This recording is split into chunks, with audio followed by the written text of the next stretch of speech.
Good day to you, my dear brothers and sisters in Christ. With great delight in the Lord, I bring you the reflection for the 15th Sunday, ordinary time of the year, ESC. Readings from the book of Deuteronomy, chapter 30, from verse 10 to 14. Colossians, chapter 1, verse 15 to 20. And the Gospel of Luke, chapter 10, verse 25 to 37. I reflect on the theme, who is my neighbor? Who is my neighbor? The term neighbor, the word neighbor, has a very important meaning, which many of us do not really understand.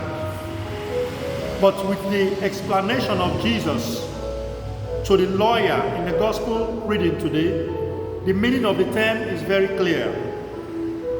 For us to understand the meaning of the term, we need to go etymologically to looking at the roots of the term neighbor in Hebrew and in Greek. Two words in Hebrew bring out this meaning clearly. The word lagor and the word lashovet. The first, lagor, implies having a temporal dwelling place close to someone, while the latter, lashovet, implies having a permanent dwelling or sitting down permanently close to someone. These terms imply having a common boundary, sharing a common land. The Greek term getonas or geton has similar meaning. Neighbor, one who is staying close to you. Now, with the explanation of Jesus in the gospel, there is no particular limitation to this closeness. Because, of course, the Good Samaritan found the man who was attacked by brigands on the road, not necessarily his dwelling place, which implies that your neighbor could be someone who is close to you in the church, someone who is close to you at your place of work, someone who is close to you in the bus, in the air bus, someone who is close to you in a field, in a hospital, wherever. In your school, someone sitting next to you, someone close to you is your neighbor. Now, Jesus gives us an insight when he said to the lawyer, go and do likewise.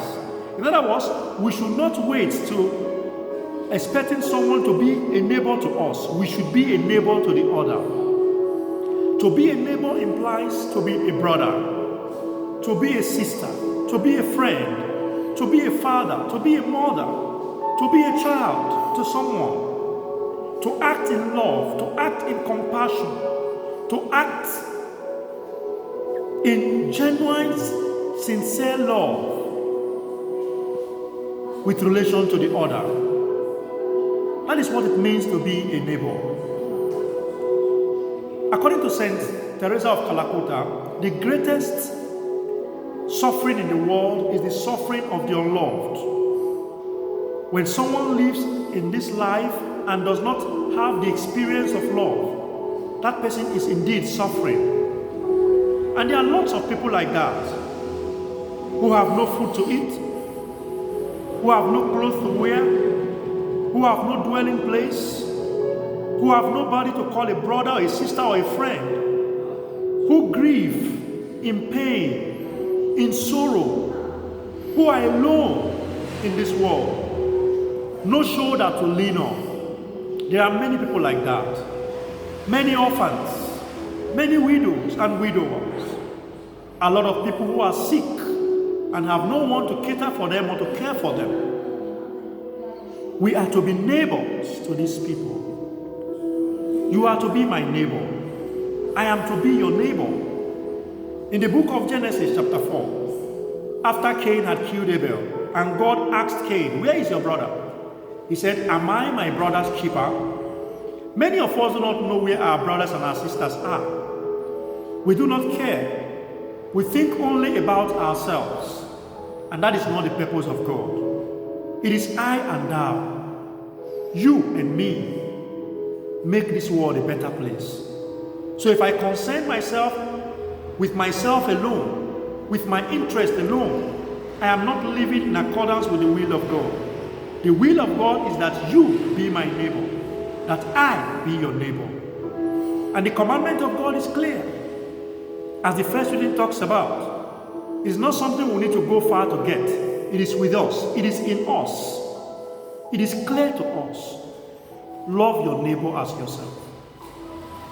The Gospel of Matthew chapter 25, from verse 31 to 46, makes it clear. The corporal works of mercy and the spiritual works of mercy that the church teaches us. We should put these into practice. For unless, indeed, we are neighbors to one another, we cannot see the kingdom of God. And we shan't be children of God. We must heal the world and make it a better place for us to dwell. Before you do harm to that person, remember that you are a neighbor to him. Before you harm me, remember that you are my neighbor. Before I harm you, I should remember that I am your neighbor. And if I remember this, instead of doing evil to you, I will rather do good. Husbands should be neighbors to their wives.